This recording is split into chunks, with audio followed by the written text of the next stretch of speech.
Well, it was a historic day at the White House yesterday as President Trump welcomed the leaders of Israel, the United Arab Emirates, and Bahrain to sign a peace agreement. But some of the media tried to downplay this historic deal. Sean, take a look at NBC's coverage.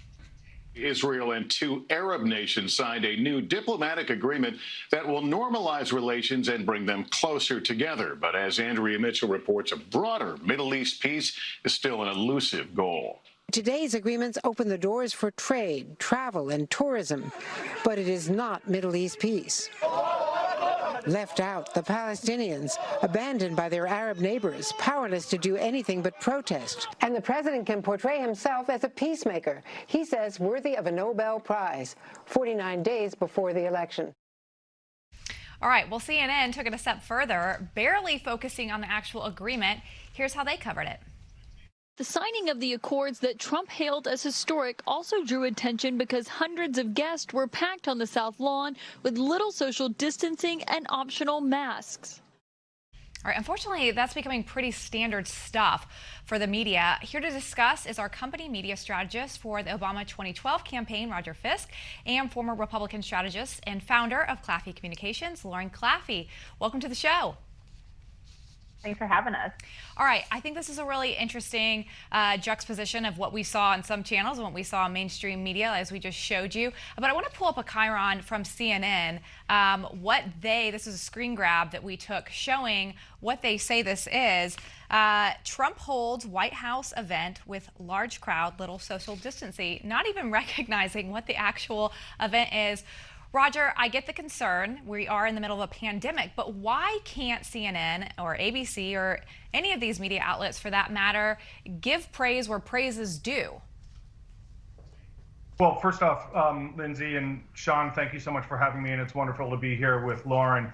I am not one that just kind of reflexively bashes the White House. I welcome when this crew rolls up their sleeves and actually wants to do something other than just trafficking in grievance and conspiracy and things like that. So I think this is a good thing.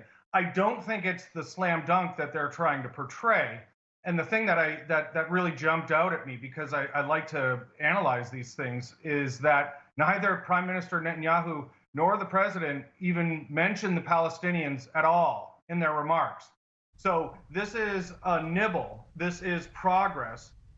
It is significant. But I think underlying it is the realization that the larger intractable problems of the Middle East are going to continue to be beyond their grasp. But I think we should welcome this. I think it's an actual policy step, which is rare from these folks. And so I'm not going to bash it.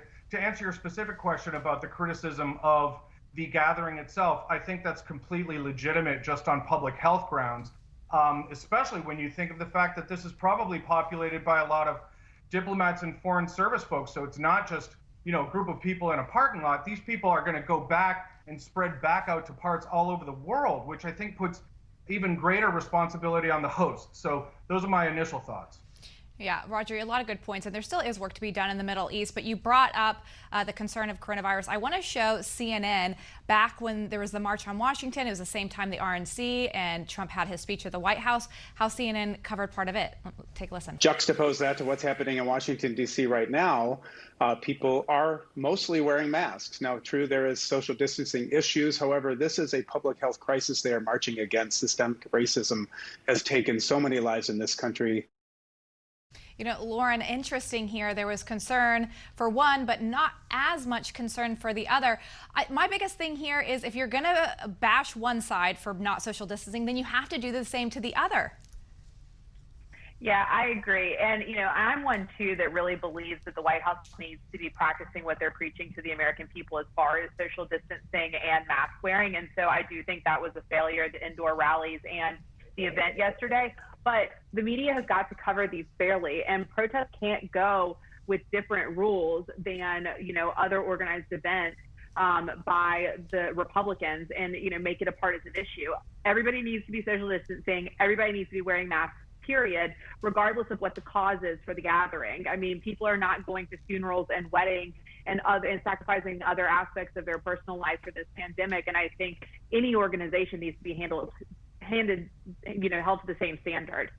Yeah, and Roger, I think you made some good points, because the elusive piece of the Middle East deal, right, is the Palestinian state there. But at the end of the day, I think part of this is to be able to collect these other Arab nations and, frankly, put pressure on them, isolate them, and hopefully bring them to the table. That being said, I want to switch gears a second. There was a special on the other night on ABC. We're seeing all of these organizations from around the country talk about registration and getting out and vote. ABC held this big thing called VOMO, Vote or Miss Out, which is supposed to be a nonpartisan comedy special encouraging people to vote, although I'm really not sure how you have a comedy special about voting, but whatever. But here was their lineup. Michelle Obama, Will Ferrell, Scarlett Johansson, Arnold Schwarzenegger, Ann Romney, Cindy McCain. Now, okay, does that check the partisan box? Sure. But at the end of the day, you had liberals, Democrats, and never Trumpers. I'm not trying to get into the grievance factory here, but at the end of the day, I think a lot of these organizations like to say, oh, we're encouraging people to vote, but they're basically saying you need to vote for change, which is you need to vote to get Trump out. Is that, and so let me know, do you think that's a fair criticism? I don't know if we've got Roger.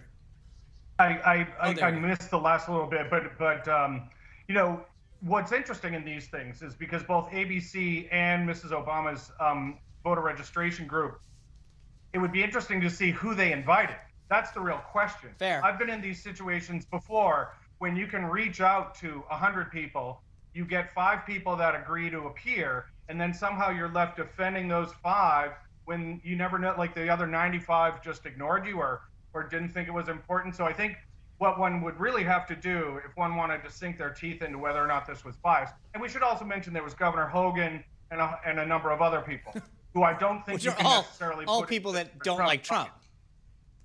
Well, I mean, but to say that Hogan is a never Trumper, I think is a square peg in a round hole. But I know, and ABC must have had lawyers looking at this too, because it would be one thing if they just called it a comedy special and then went off and. I hate to cut you guys off. We're running short of time. I really appreciate it. Thank you. Great points. We look forward to having you both back and continue this conversation. My apologies, though, for cutting you short. All right, we'll have you guys back soon. Coming up, we'll talk to an author who claims Joe Biden is Catholic in name only. That's when we return.